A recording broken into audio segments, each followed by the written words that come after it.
22장 25절 맞습니까? 네. 출애굽기 22장 25절.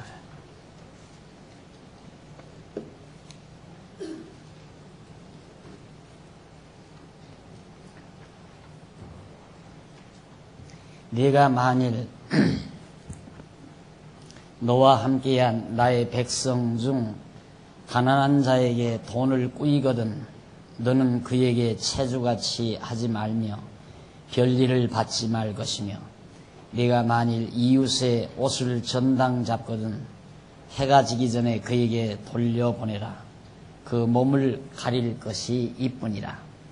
이는 그 살의 옷인즉 그가 무엇을 입고 자겠느냐. 그가 내게 부르짖으면 내가 들으리니 나는 자비한 자임이라.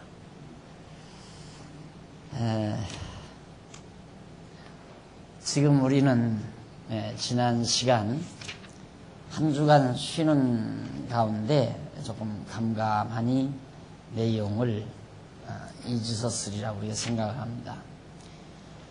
우리는 율법의 율례를 모세가 하나님께로 수여하는 장면을 21장부터 지금 살피고 있는 중입니다.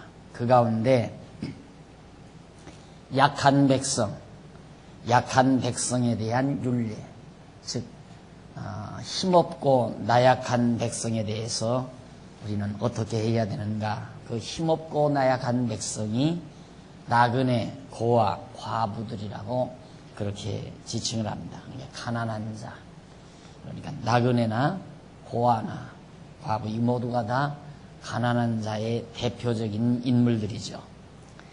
그런데 특히 고아나 과부, 가난한 과부나 또한 나그네는 물론이거지만 가난한 자들에 대해서도 하나님께서 율례를 베푸시는데 그건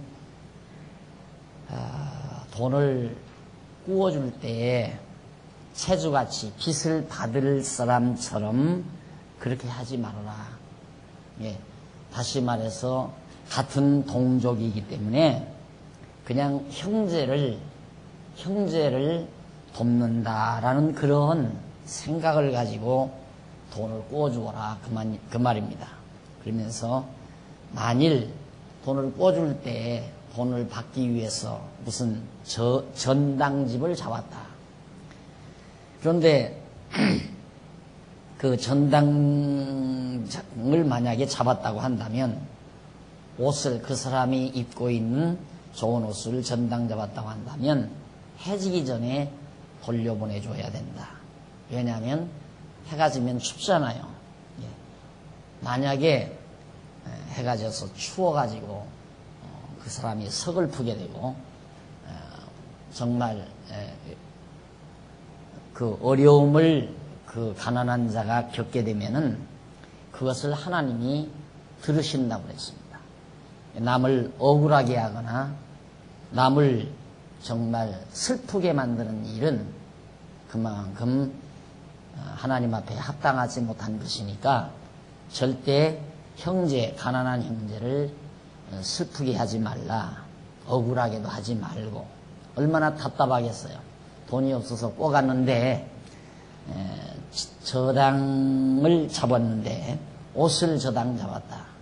해는 지고 날씨는 추워지는데 얼마나 서글프고 얼마나 고통스러웠겠는가. 그렇게 되면 하나님은 바로 그 사람을 긍휼히 보신다. 그 사람이 부르짖음, 고함을 질러서 부르짖는 게 아니라 그런 자의 마음을 하나님은 받으신다 그 말이죠. 왜냐하면 하나님은 자비하신 분이기 때문에.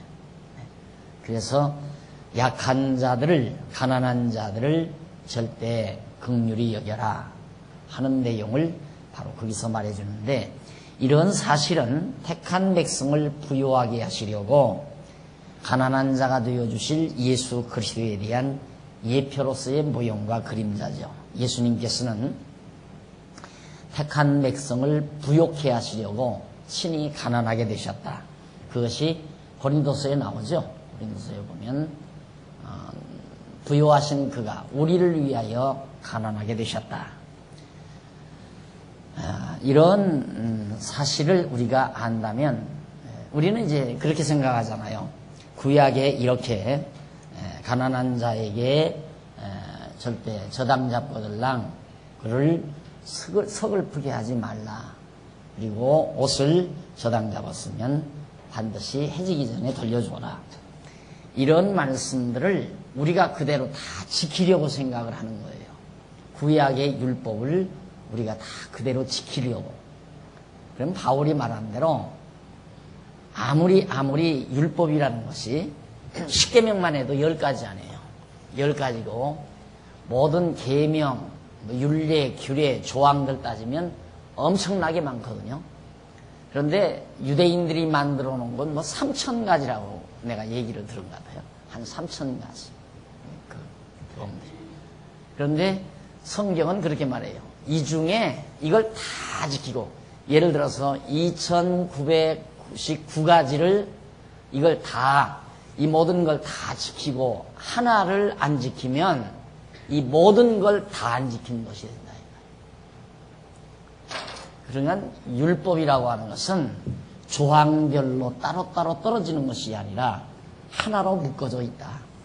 그러니까 지키면 다 지켜야 되고 못 지키면 다 못 지키는 거지. 예를 들어서 200가지는 지켰는데 나머지는 내가 못 지켰다. 이런 것이 율법은 통하지 않는다. 그래서 이 모든 율법이라고 하는 것, 역시 율례도 550페이지 중간쯤 보시면 그 22장 28절 위에 쪽으로 세 번째 줄 나오죠.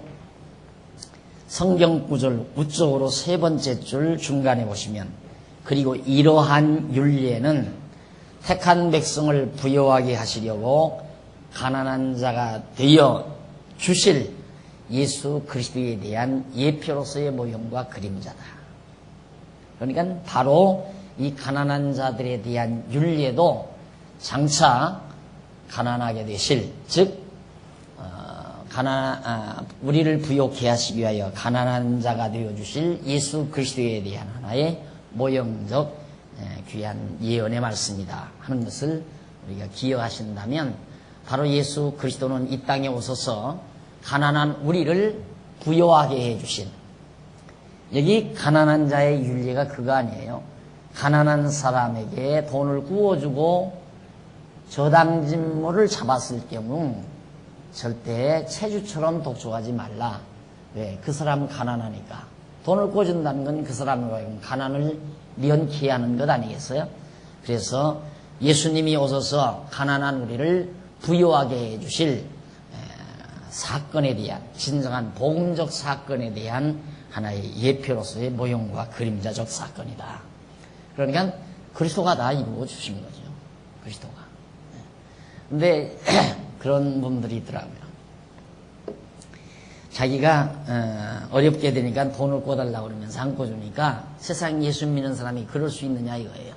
성경에는 꾸고자 하는 이에게 거절하지 말라고 그랬는데 왜 꿔달라는데 안 꿔주느냐, 그러면서 성경을 비리대는 분이 있어요. 그러니까 그런 말을, 이런 공부를 잘못하게 되면요, 그냥 그런 말에 걸려서 자기는 예수 믿는 사람이 되기 위해서는 꿔달라는 대로 돈을 꿔줄 수밖에 없잖아요. 지금 그런 의미가 아니에요. 이 성경은 그런 뜻이. 그러니까 이제 말씀드린 대로 율법을 지키면 다 지켜야 돼요, 우리가. 근데 우리 못 지키잖아요. 그래서 예수 그리스도께서 우리를 대신해서 이 모든 율법을 이루려 오신 거거든요. 그러니까 우리가 그렇게 함으로 의롭다함을 얻고자 하는 자는 예수님과 관계가 없는 사람이죠. 안 그래요? 자기가 가난한 사람에게 돈 꿔줌으로 나는 율법을 지켰으니까 의롭다 그런다면 예수님과 관계없이 의롭다함을 얻은 사람 아니에요. 그러면 이런 말을 하면, 그러면 꿔달라기도 절대 꿔주지 말라, 이런 말로 들으시면 안 돼요. 그래서 제가 늘 그러잖아요. 남이 돈 꿔달라면 안 받아도 될 것 같으면 꿔주라 그 말이에요. 그 돈을 꼭 받아야 될 것 같으면 아야 꿔주지를 말해야 돼요.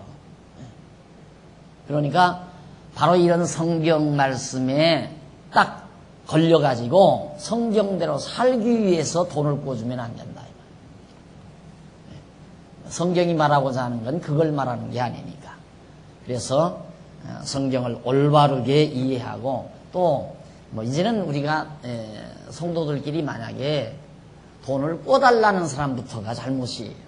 돈을 꿔달라는 사람부터가 잘못이고 꿔달란다고 또 받을 돈을 꿔주는 분이 잘못이에요.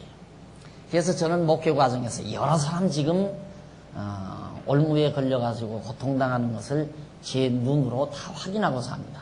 그렇게 가르쳐도요 돈을 꿔주더라고요. 꿔주더니만 돈을 꿔가고는 못 갚으니까 아야 교회를 안 나와버려요. 그래서 교회에 안 나오는 가정이 몇 가정이 돼요. 그리고 또 그분한테 또 돈을 떼고 나니까 시험에 들어서 또 교회를 잘 안 나와요.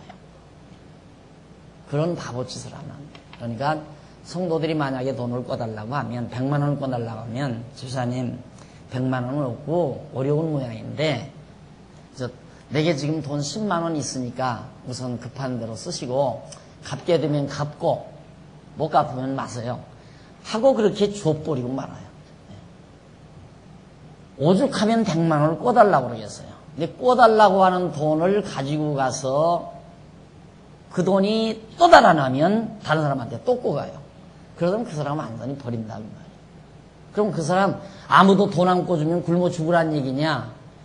굶어 죽고 안 굶어 죽는 건 하나님께 달려 있어요. 굶어 죽을 염려하지 말고 하나님이 안 죽이니까.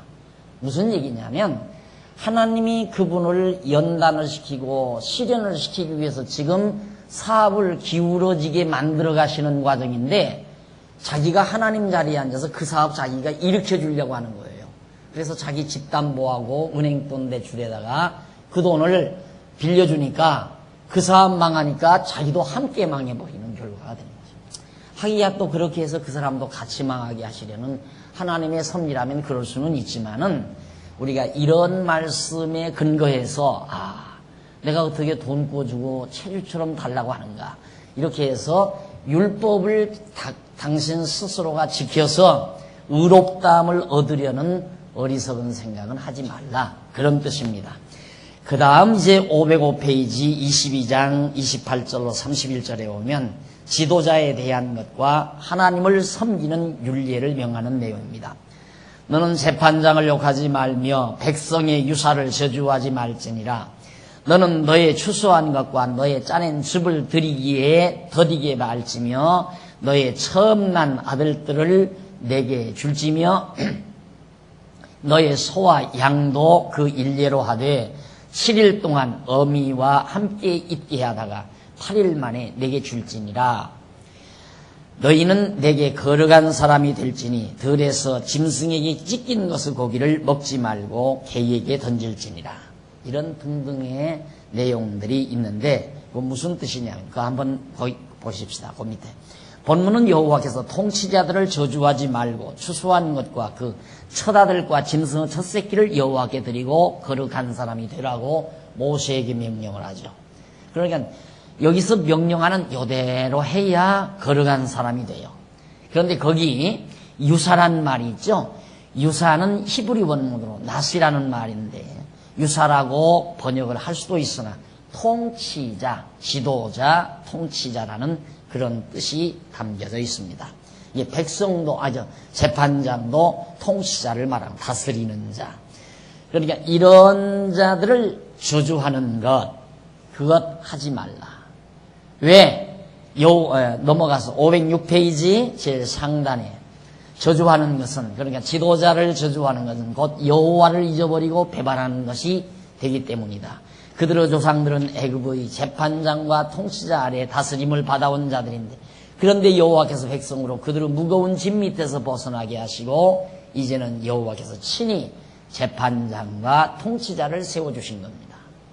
그러니까 절대 너희들의 지도자를 저주하면 안 된다. 과거 너희들은 애굽의 통치 아래 애굽 사람들의 지배 아래 살아왔지만은 이제는 하나님이 세우신 지도자 밑에서 너희들이 다스림을 받기 때문에 그들을 저주한다는 것은 하나님을 저주하는 것과 같잖아요. 하나님을 잘못하면 잊어버리게 되죠. 예, 사실 정말 이스라엘 백성들이 지도자들을 저주하고 원망하다가 모세를 원망하다가 정말 많은 시련을 겪은 일이 많이 있잖아요. 왜 그러냐면 지도자란 여호와 하나님 경외하기를 가르치는 자거든요. 모세가 그랬잖아요.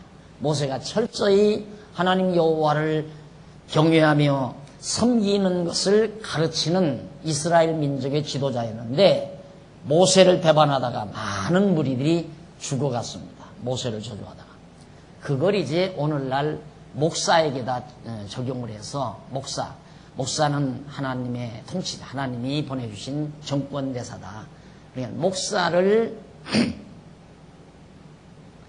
욕하고 비난하는 자는 저주를 받는다 이거죠.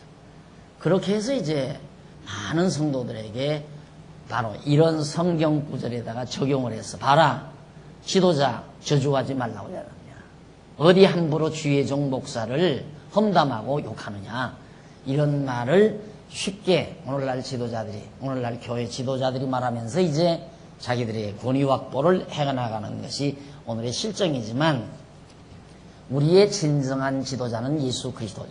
그렇죠?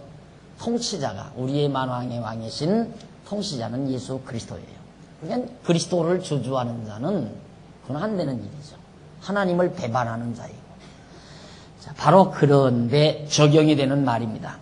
그리고 이제 그래서 이제 지도자를 거역하지 말라. 이제는 여호와께서 친히 재판장과 통치자를 세워주시기 때문에 백성들이 그들에게 욕이나 저주하지 아니하는 것은 여호와 하나님을 잊지 아니하고 경외하는 결과를 가져오는 겁니다. 그것은 다음에 이어지는 율례의 내용이 이를 잘 말해주고 있죠. 뭐냐면 여호와께서 바로 이어서 백성에게 추수한 것과 짜낸 즙과 처음 난 아들들을 여호와께 드리라고 하면서 소와 양도 그 일례로 하여 섬기라고 그렇게 말을 하죠. 그러니까 지도자들을 저주하지 말고 여호와 하나님께 드릴 걸 드리면서 잘 섬겨라, 그런 얘기예요. 이것도 그 밑에 성경 구절 나오기 우쪽으로, 성경 구절 위에 쪽으로 세 번째 줄 중간에 보십시다. 성경 나오기 전 우쪽으로 세 번째 줄 중간. 이러한 율례는, 그러니까 지도자를 저주하지 말고 여러 가지 첫 열매라든가 첫 새끼라든가 이런 걸 들여서 하나님 경외하라는 이런 율례는 첫 열매가 되시고 첫 아들이 되시는 예수 그리스도께서 오셔서 여호와 하나님께 영원한 제물이 되실 것에 대한 예표로서의 모형과 그림자다. 다 예수 그리스도를 가르치는 내용이죠. 그러니까 그리스도가 오셔서 우리를 대신해서 다 이루어 주실 것을 말한다 그 말이에요. 그러니까 아까도 말씀드렸지만 지도자를 저주하지 말라. 유사, 재판장이나 유사를 저주하지 말라 하는 말은 오늘날 목사를 저주하지 말란 말이 아니라 예수 그리스도를 저주하지 말란 말이고, 첫 아들과 첫 새끼, 첫 열매 바치라는 것도 첫 열매 되신 예수 그리스도가 영원한 제물이 되실 것에 대한 모형과 그림자다. 그러니까 지금 이 땅에서는 박 목사 저주하고 험담해도 안 망해요. 절대 안 망한단 말이다. 저 험담 많이 듣거든요. 박 목사 욕심이 많다느니 어쩌느니 하면서 험담하는 사람들 지금도 있을 거예요. 우리 교회도. 지금 우리 교회에서도 박 목사 나 공연히 험담하고 욕하는 사람 없잖아. 있을 거예요. 뭐 목회를 잘하느니 잘못하느니, 뭐 가난한 사람은 뭐 어쩌느니 저쩌느니, 뭐 가난한 사람은 일꾼도 못 되느니 이래가면서 다 알죠. 그런 거 다. 근데 그게 내가 시키고 안 시키는 게 아니잖아요. 내가 시키고 안 시키는 게 아니라 다 성도들이 투표해서 시키는 걸 난대로 두고란 얘기예요. 안 그래요? 그래서 꼭 교회 일꾼 세우는 투표를 마치고 나면 한동안 어수선해요. 한동안. 근데 다 부질없는 일이에요. 어수선할 거 없어요. 다 우리 교회 성도님들 배울 대로 얼만큼 배워서 보는 눈 다 있어요. 누가 교회를 사랑하고 누가 교회를 아끼고 누가 진정으로 정말 성도들을 위해서 봉사하고 수고하는 분들인가, 그거 다 알아요. 말하지 않아도 눈이 예리해서. 그분들이 다 투표해서 세우는데 박 목사가 이 사람 세웁시다 해서 그렇게 세우는 교회가 아니잖아요. 그러니까 그런 걸로 공연히 상처. 그래도 지금 저주 안 받잖아요. 박 목사가 그렇게 욕하고 험담해도 저주 안 받는단 말입니다. 과거에도 안 받고. 그러니까 기분 나쁘면 한 번씩 하세요. 욕도 하고 저주도 하고. 그러면 스트레스 좀 풀리잖아요. 그건 들을 수 있으니까. 그러니까 절대 성경이 말하는 것은 모두가 다 예수 그리스도를 지칭해서 가르치는 거고 모형적으로 가르치는 것이지 우리 인간들도 그렇게 우리 인간을 대상으로 해서 하는 말이 절대로 아니다. 그런 얘기예요. 그 다음 23장 넘어갑니다. 1절로 9절까지 보면 가난한 자의 송사에 대한 여러 가지 율례를 거기 말합니다. 가난한 자의 송사. 너는 허망한 풍설을 전하지 말며 악인과 연합하여 무함하는 증인이 되지 말며 다수를 따라 악을 행하지 말며 송사에 다수를 따라 부정당한 증거를 하지 말며 가난한 자의 송사라고 편벽도에 두어하지 말지니라. 사람이란 언제나 강자편에 속하기가 쉽습니다. 그렇잖아요. 인간은 기회주의성이 누구나가 다 있기 때문에 약자편에 서는 것보다는 강자편에 설 경우가 많다 이 말입니다. 그러니까 거짓말로 약자를 비호하는 약자를 갖다가 송사하는 그런 행위에 동참하는 경우가 많거든요. 절대 그래서는 안 된다. 거짓이 허망한 풍설 이런 소문만 듣고 그러지 말라 하는 얘기예요. 이게 여러분 우리 교회의 가장 큰 문제가 이 교회를 이루어가는 가장 큰 문제가 하나의 그 돌아다니는 헛소리거든요. 누가 단둘이 앉아서 소근소근 대고 나면 그 말이 또 두서너 마디 붙어서 그 다음 넘어가고 그 다음 몇 번 넘어가면 그것이 엄청난 말로 확대가 돼요. 그래서 그런 말에 쉽게 요동당하면 안 돼요. 그래서 저는 늘 강조하지만은 누가 어떤 말을 소곤소곤 하면서 아무개가 어떠고 저떠고 했대 하고 비난을 하거들랑 그 말을 들으신 분이 절대 유포하지 말고 지혜자는 그래요. 그 말을 들은 분이 절대 옆 사람에게 유포하는 건 어리석은 자예요. 유포하지 말고 집사님 그거 사실이야? 사실이라고 해. 그러면 확실하게 증거될 수 있지? 될 수 있다 이거예요. 그러면 그분을 내가 권면할 거야. 권면할 거니까 당신 그때 증인 서야 돼. 하고 이 얘기를 해야 돼요. 그게 지혜자가 하는 일이란 말입니다. 그럴 거 아니에요. 지금 아무도 모르는 일이에요. 단둘이 앉았어요. 앉아서 커피 마시면서 소곤소곤 했다 이 말입니다. 이 사람이 이분이 갑이라는 사람이 을이라는 사람에게 소곤소곤 되니까 이 사람은 깜짝 놀래가요. 막 깜짝 놀랜다 이 말이야. 웬일이냐 이거. 막 놀래요. 그러면 놀래고 가만히 있지 말고 이 을이라는 사람이 지혜로운 사람이라면 재차 확인을 해야 돼. 정말이지, 사실이지, 사실이다 이거예요. 이게 지혜자의 하는 일이고 어리석은 자는 그래 여기서 같이 맞장구 쳐요. 소근소근 속닥속닥 소근소근 속닥속닥 그래가지고 이 사람이 또 병이라는 사람에 가서 또 쏙닥쏙닥 그래 또 이 사람이 또 합류해요. 속닥속닥. 이것이 바로 여론을 확대해가는 이 어리석은 자들의 집단에서는 반드시 그것이 확대가 돼요. 그러나 지혜로운 자들이 있는 집단에서는 그 말을 한 갑이라는 사람이 A라는 사람의 험담을 했어요. 네가 아무개를 욕하더라. A라는 사람이 목사를 어떻게 이렇게 험담하더라. 이제 이런다 이 말이에요.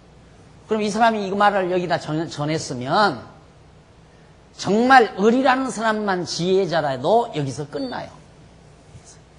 왜?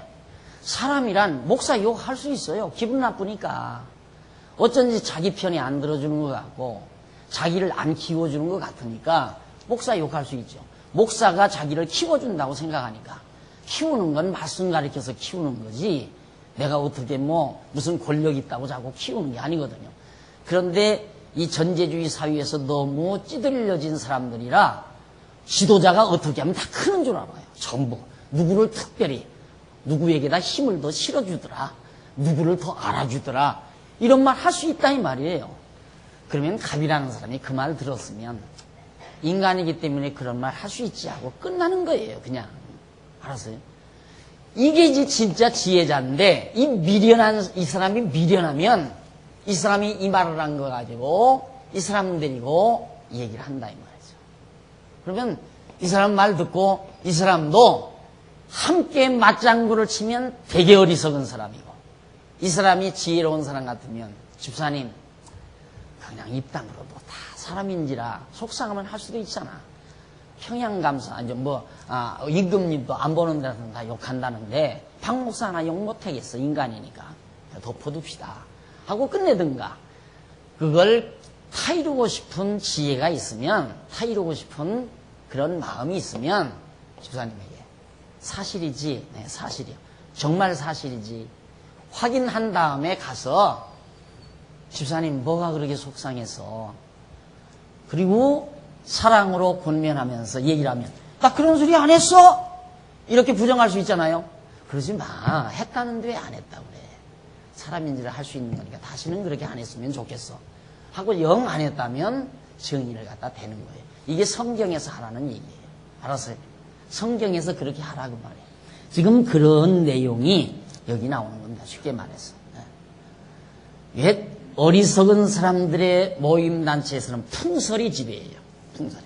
그러니까 우리나라도 여론정치가 이게 아직 미개한 나라라는 얘기예요. 뭐 선진국이니 자꾸 하지만 아직도 여론정치지요. 신문이 사람들의 백성들의 그 여론을 다 지배해가는 거예요. 신문이라는 것이. 이게 신문도 여당지가 있고 야당지가 있잖아요. 이게 신문 있고 자기 어떤 주관을 세우고 사는 사람은 참 미련한 사람이에요. 신문도 비판적으로 봐야 돼요. 아, 이것은 여성이 강하더라. 이건 야성이 강하더라. 논설위원들이 논설 쓴 것도 비판적으로 그걸 볼 수 있는 역량이 있어야 선진국 국민이에요. 그런데 신문에 놨더라 이거예요. 신문에. 이 신문이 백성들의 여론을 몰아가잖아요. 그러니까 우리나라 신문은 아직도 저질적인 신문이죠. 저질신문. 백성들의 여론을 몰아가려고 하는 신문. 그러니까 이런 거나 똑같아요.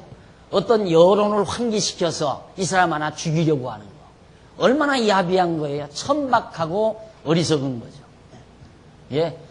지혜자들이 있어야 교회도 편안하고 나라가 편안하려면 백성들의 수준이 높아야 되고 천하문 여론에도 요동당하지 아니하고 올바르게 판단해서 올바른 지도자를 선정할 줄 아는 국민들이라면 나라가 평온하죠. 그러면 도리어 여론을 환기시키는 그런 일이 쑥스러워지니까 여론정치 안 할 거 아니에요. 난 비방정치. 지금도 보세요. 대선 나오니까 대선 점점 가까우니까 막 흠집내기. 꼭 골목에서 코올리게들을 싸움하는 모습처럼 보여요. 세상에 그런 지도자들을 모시고 산다는 우리가 서글픈 민족이지만은 할 수 없어요. 한두 사람이 되지는 것도 아니고. 그러니까 교회도 그렇습니다. 절대 여론에 흩날리면 안 돼요. 여론에.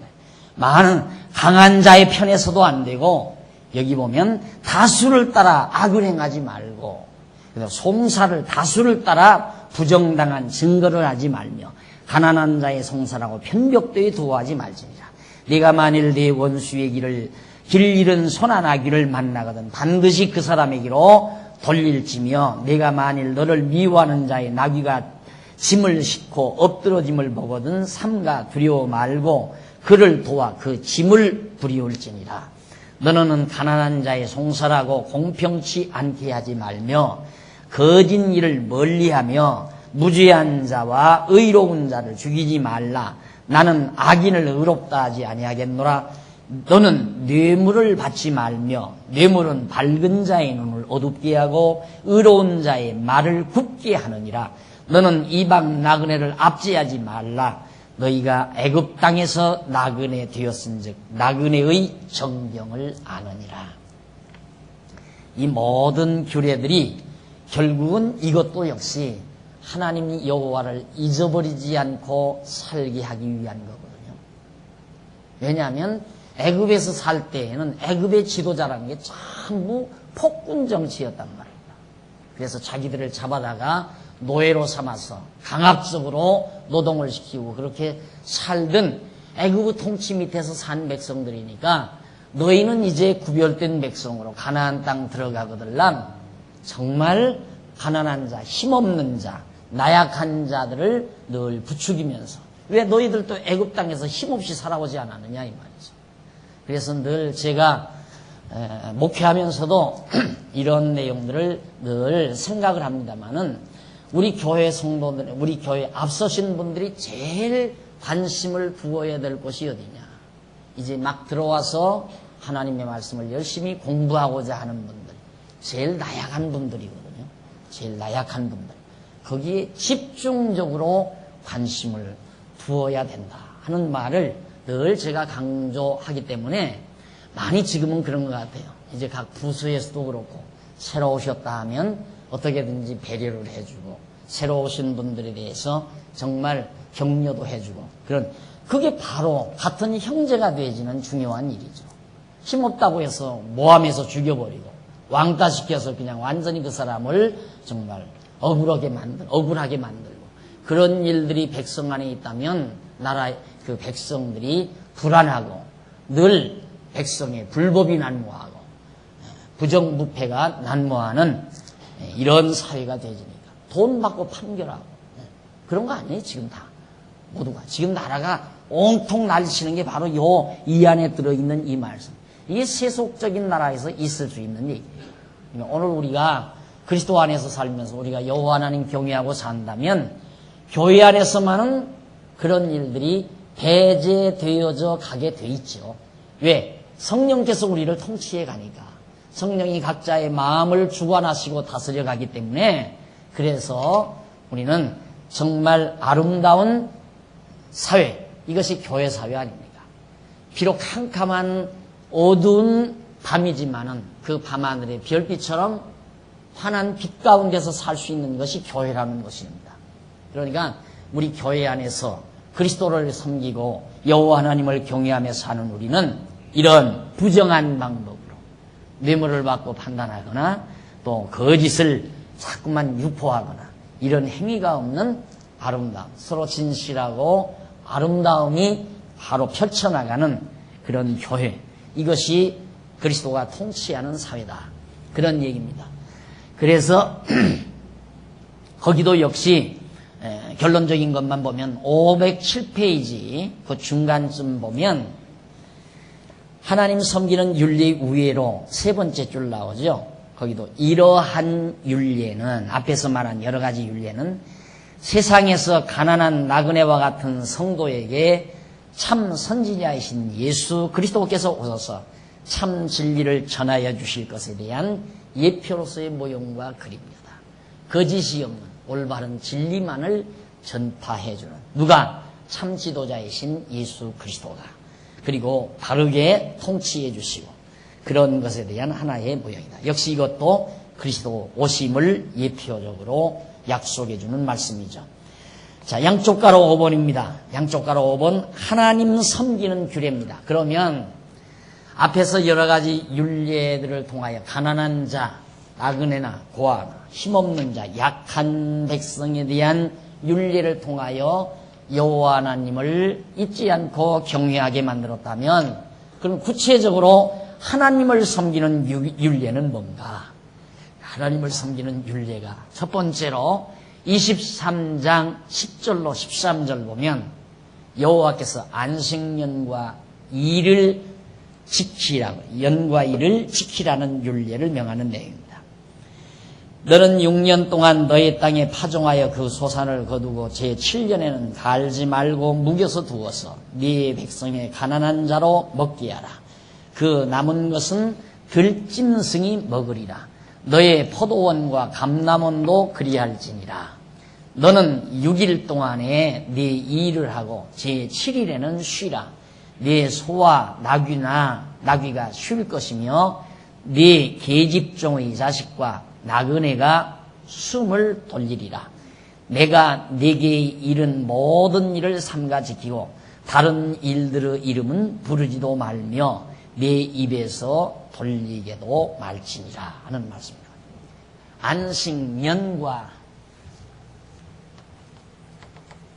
안식년과 일, 연과 일을 지키라. 안식년은 어떻게 지키느냐? 6년 동안 파종을 해서 경작을 해요. 경작을 하고 7년째는 파종을 안 하는 거예요. 농토를 쉬게 해요.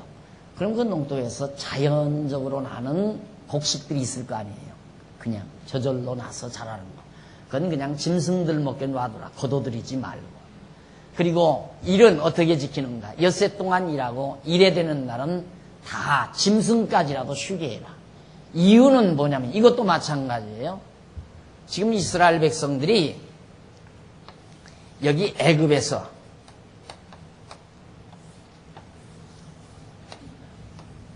여기 가나안 아니에요? 가나안. 애굽에서 지금 해방받아 여기 왔다 이 말이에요. 여기 왔는데 시내산 왔는데 장차 너희들 이 땅에 들어가 산다 이 말이죠. 너희들은 애굽 땅에서 땅도 없이 살았다. 농토도 없었죠. 자기 땅이 없죠. 노예니까. 그러고 살았는데 장차 가나안 땅 들어가면 너희가 경작할 땅이 생긴다 그 말이죠. 그러니까 너희들은 애굽 사람들처럼 땅을 쉬지 못하게 그냥 계속 경작하지 말고 애굽 사람과는 달리 구별해서 6년 동안만 토지를 경작하고 7년은 쉬게 해라. 이것이 바로 구별된 백성의 하나의 표징이에요. 그럼 생각해 보세요. 이 주변 모든 나라들은 절대 안식년이라는 게 없어요. 그러니까 6년째 되던 내 농토를 놀리고 쉬는 그런 해가 없다 이 말이죠. 그런데 유독 유대 이스라엘 민족만 그렇게 한다 그 말이에요. 그러면 훗날 아들들이라도 자녀들이라도 아버지 우리는 왜 올해는 씨앗을 뿌리지 않아요? 왜 올해는 포도원을 가꾸지 않아요? 라고 자녀들이 묻지 않겠어요? 물으면 그때 무슨 말을 해야 될 건가? 이 얘기 다 해줄 거라 이 말이에요. 여호와 하나님께서 애굽에서 우리를 인도해서 이때 모세를 통하여 그렇게 하라고 했기 때문에 우리는 바로 땅을 6년 동안만 경작하고 7년째 쉬는 거다. 그래서 저것이 얼마나 과학적인지 몰라요. 굉장히 과학적이에요. 요즘에 농사하시는 분들이 과거에 이제 금비를 써가지고 농토들이 다 산성화돼 버렸잖아요. 그래가지고 이제 새로운 땅, 땅속 깊이 있는 그 오염되지 아니한 땅 흙을 파다가 논을 보토를 해요. 그렇게 해서 경작을 하면 농사가 잘 된다는 거죠.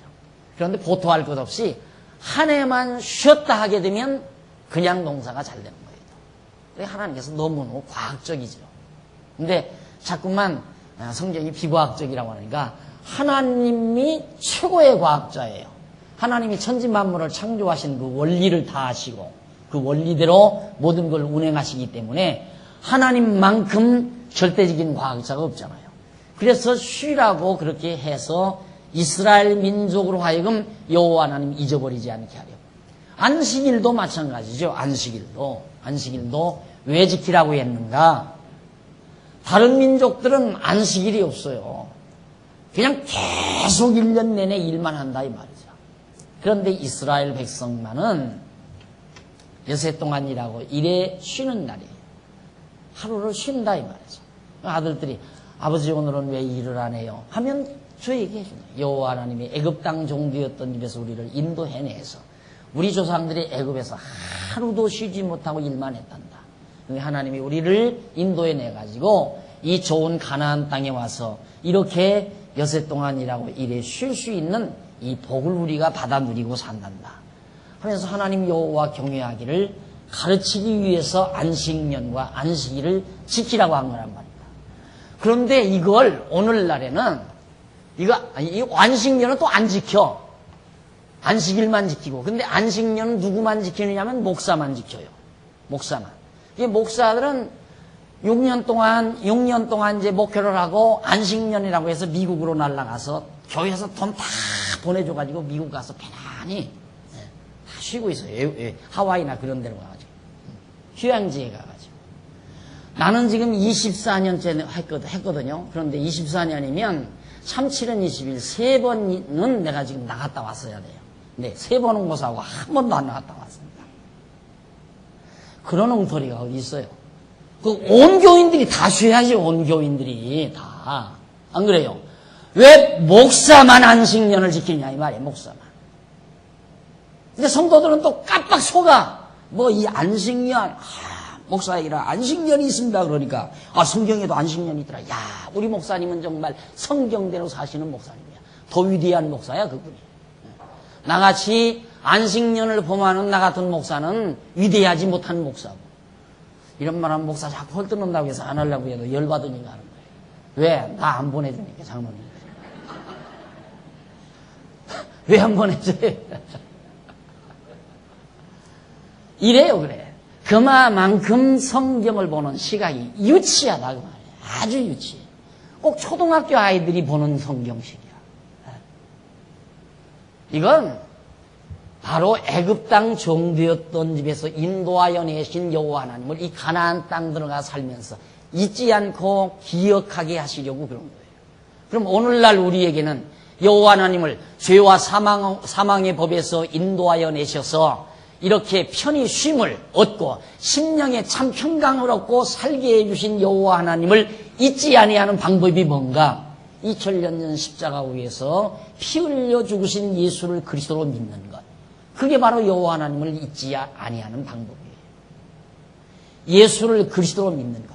우리는 이렇게 안식년이나 안식일을 지켜서 여호와 하나님을 안 잊어버리는 게 아니라 예수를 그리스도로 믿음으로 하나님 여호와를 잊지 않는다 이 말이에요. 그래서 예수님이 안식일을 당신이 안식이 주인이라고 했잖아요. 그리고 예수님께서 십자가에 못 박혀 죽으시고 언제 완전히 안식하셨느냐면 진짜 안식일 날, 토요일 날 무덤에서 아무것도 안 하고 편히 쉬셨어요. 그거에 바로 모형이에요. 알았어요? 예, 저 안식일은 예수님께서 장차 십자가에 못 박혀 죽으셔서 토요일 날 무덤에서 편히 쉬실 것에 대한 하나의 모형적 사건이었다고 말이에요. 그러니까 예수님이 안식일 다 지키신 거예요. 그러니까 우리는 이제 안식일 지키는 게 아니란 말입니다. 절대 아니에요. 안식일 안 지켜요, 우리는. 그러니까 내가 그러잖아요. 여러분 지금 현재 주일 일요일은 안식일이 아니에요. 토요일이 안식일이지.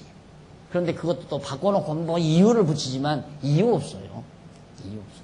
토요일 날에 안식일 지키려면 토요일 날 교회 나와야 돼요. 근데 우리가 안식일 지키는 게 아니거든요.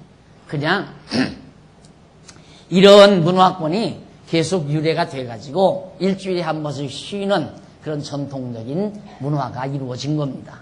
예수 믿는 사람만 안식일을 지키는 게 아니에요. 일요일 날 쉬는 게 아니잖아요. 전 세계 인구가 지금 다 쉰다. 바로 성경의 덕분이죠. 이런 것의 덕분.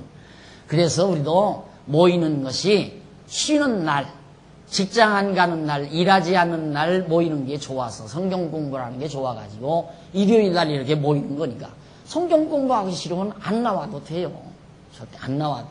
성경 공부하기 싫으면 안 나오고 놀이터 가도 저주 안 받는단 말입니다. 지금 주일날 유원지에 가면 놀이터에 가면 예수 믿는 집사도 있고 예수 믿는 장로님, 혹시 장로님은 없을지 몰라요. 뭐 집사님들도 있고 성도님들도 많아요.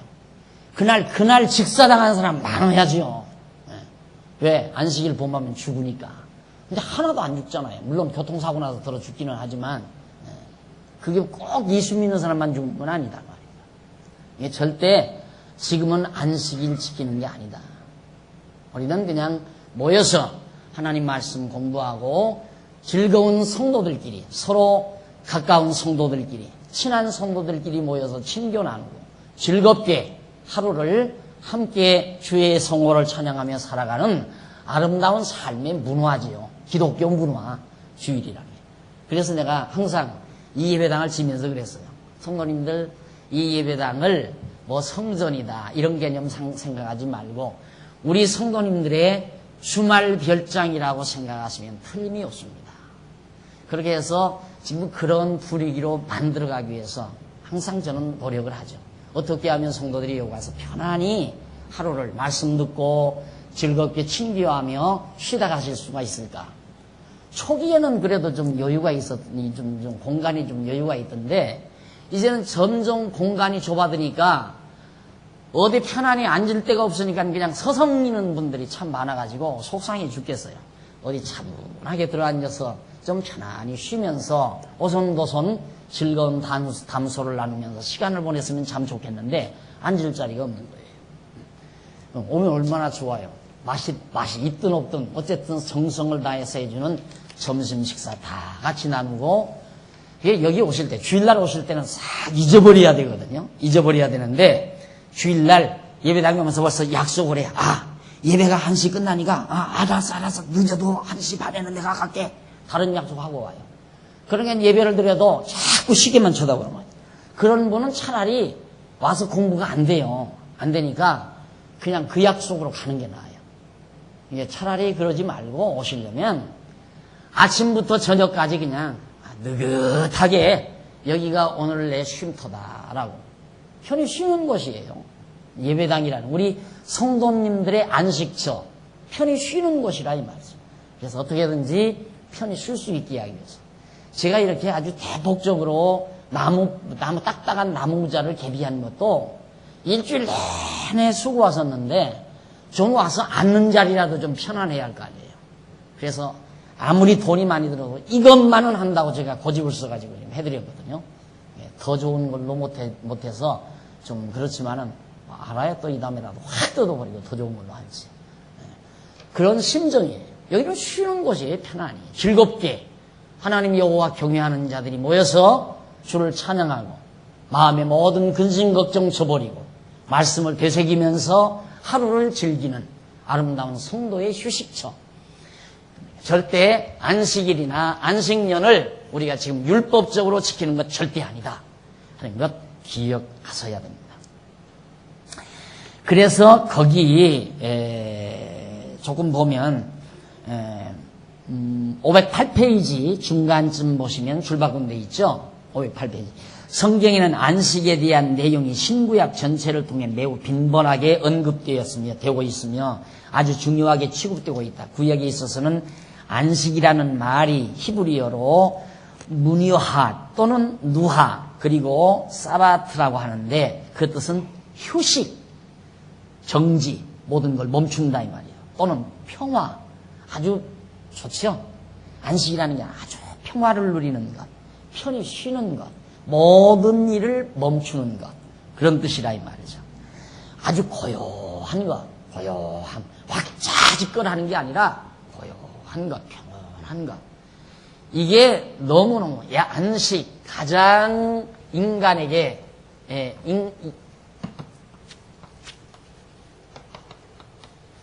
이 안식, 편안한 쉼이란 이거든요. 아주 편안히 쉬는 것, 그게 안식이란 말입니다. 그런데 편안한 자가 없는 쉼이라고 하는 건 스트레스 받는 일이에요. 아무것도 할 일이 없다. 이것처럼 고통스러운 일이 없잖아요. 편안히 쉬는 것. 그래서 이 편안히 쉰다는 것은 정신적으로도 좋고 육체적으로도 좋고 모든 면에 있어서 좋습니다. 아주 모든 면에 있어서. 그래서 정말 우리는 심령의 참 안식을 누려야 돼요. 그래서 우리는 일요일 날 예배당에 와서 우리의 심령이, 우리 성도님들의 심령이 참으로 편안히 쉴 수 있는 그런, 거기 또 신약에 보면, 신약에도 나오죠.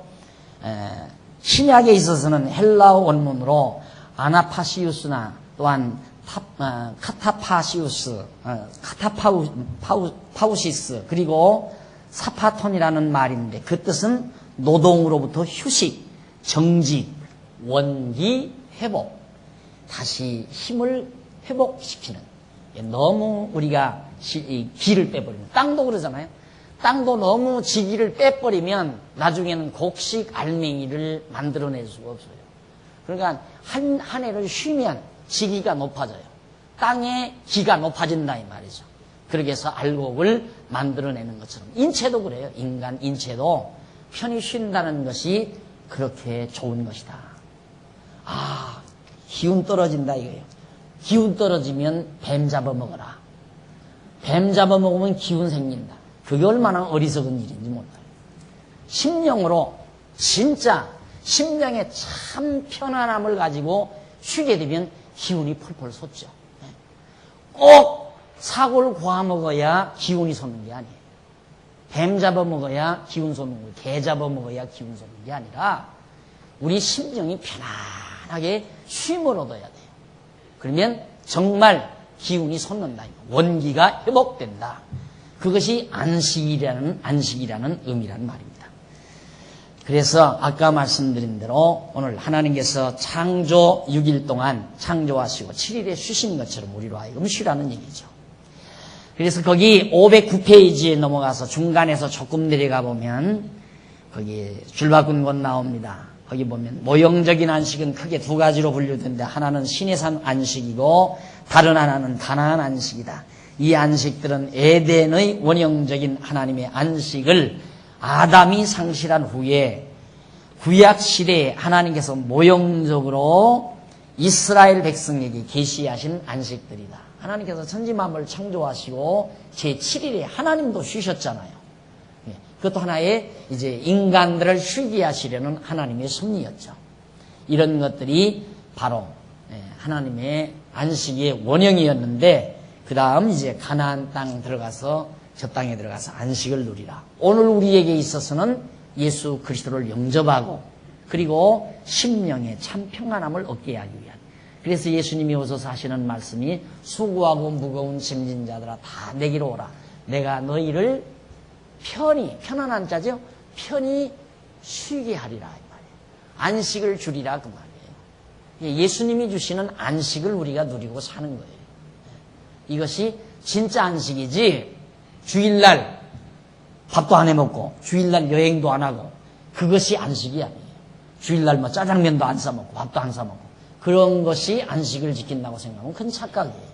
오늘 우리가 누려야 될 안식은 예수 그리스도께서 오셔서 주신 진정한 참 신령한 안식 그걸 누려야 된다. 그 다음 511페이지 보면 23장 14절로 19절에 여호와께서 절기를 지키는 여러 가지 율례를 명하십니다. 여호와 경외하는 율례예요. 그러니까 이걸 지키는 게 여호와 경외하는 것인 것처럼 우리가 여호와 경외하는 게 뭡니까? 안식 아니에요. 편히 쉼. 심령으로 편안히 쉬는 것이 여호와 경외하는 일이에요. 내가 왜 이렇게 편안한가? 여호와 하나님이 내 모든 삶을 주관하시고 다스리시고 이끌어 가신다. 그게 믿어지니까 그걸 믿고 편안히 쉬잖아요. 여호와 하나님을 의지하지 않고는 절대 편안히 쉴 수가 없어요. 왜? 계속해서 추격해 오니까.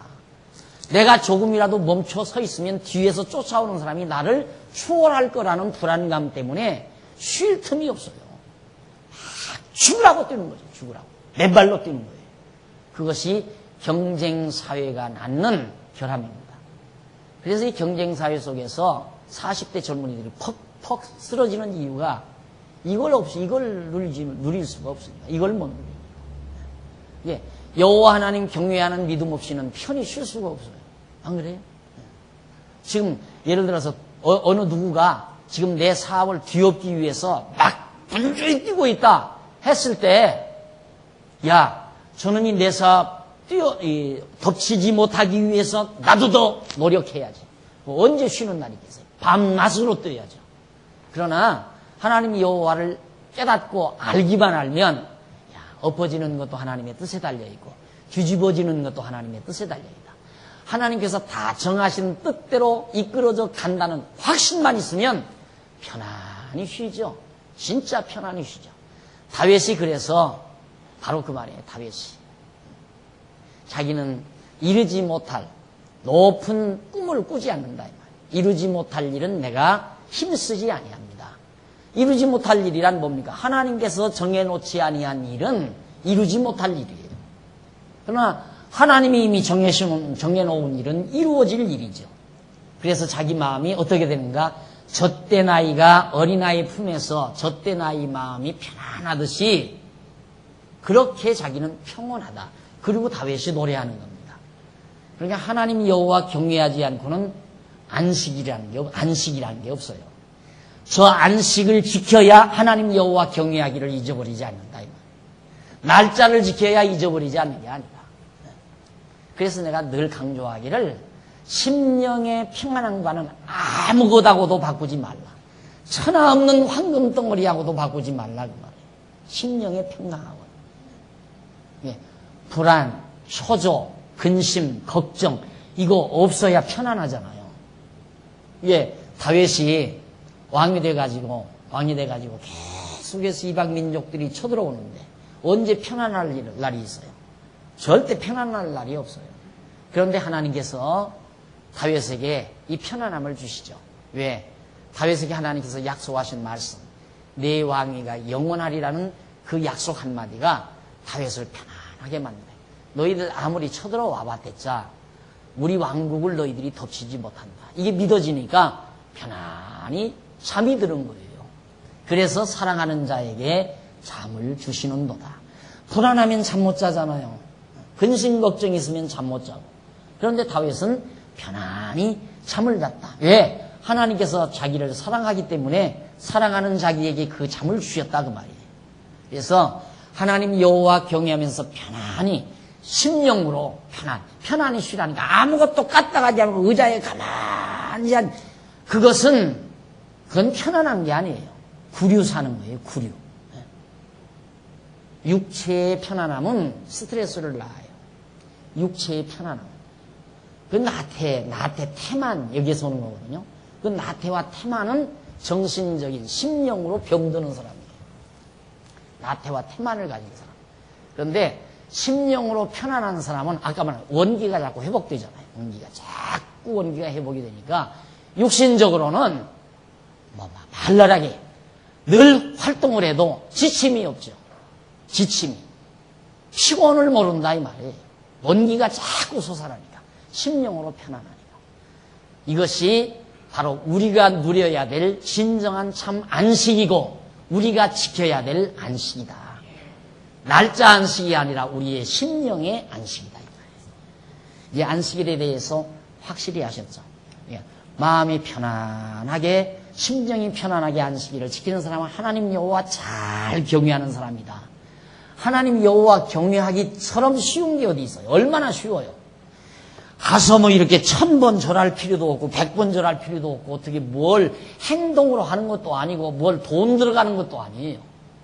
하나님 여호와 경외하는 일은 내 행동이나 돈이 들어가는 게 아니라 하나님 여호와를 깨닫고 심령으로 편안함을 누리는 거예요. 그러니까 그게 행복한 게 아니에요. 행복이 가득 찬 심령이죠. 그 행복한 사람은 남을 비난하고 욕하고 험담하고 남을 들추어내는 게 아니라 남을 비난하는 게 아니라 남을 아끼고 싶고 유해주고 싶고 남을 배려하고 싶고 사랑하고 싶고 그게 당연한 거예요. 그러니까 그런 자들끼리 모이면 행복한 거죠. 사랑하고 싶은 사람들, 배려하고 싶은 사람들이 모이니까 행복할 거 아니에요? 그런데 편안하지 못한 사람은 늘 불만이 차 있으니까 왜 너는 나한테 이렇게 안 해주냐? 너는 나쁜 사람이다. 너는 아주 고약한 사람이야. 욕심 많은 사람이야. 이러고 남을 비난하고 싶고 욕하고 싶고 그건 너무도 틀림없는 거예요. 그러니까 그런 사람 만나면 괴롭잖아요. 남 자꾸 욕하고 그러면. 응? 머리가 지끈지끈 아프죠.